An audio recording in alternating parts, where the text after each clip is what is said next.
Feliz 37 aniversario de la creación política del centro poblado Villa Tinkerjasa. Este centro poblado fue creado el 14 de septiembre de 1987.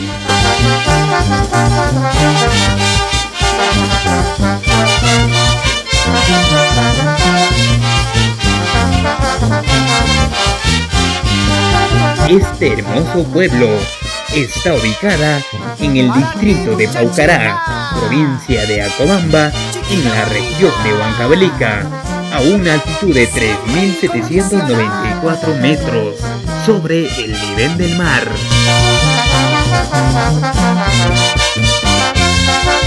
Ahora goza, goza. Villa Tinkerjasa es considerado como uno de los sitios originarios de la nación Chopa.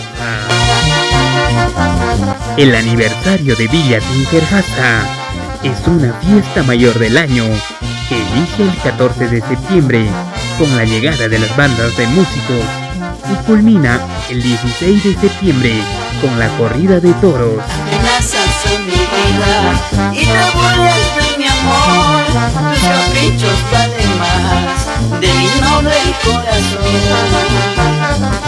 Tu amor no es sincero, yo decido indiferente. Esta vez acompañó la gran banda Show Filarmónica Lipa, la primerísima desde Ancash. Quisiera matarme,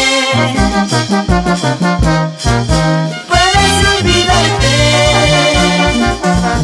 Quisiera matarme, puedes olvidarte. Mayordomos 2024. Dejar de quererte, porque es imposible. No puedo olvidarte,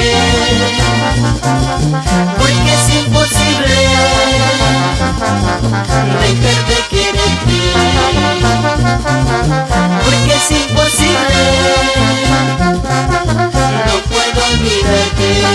Roberto Escobar Taipe y su linda esposa Santa Elena Hinojosa Muñoz e hija Salomé Romina Escobar Hinojosa. Con la primerísima. ¿Para qué más?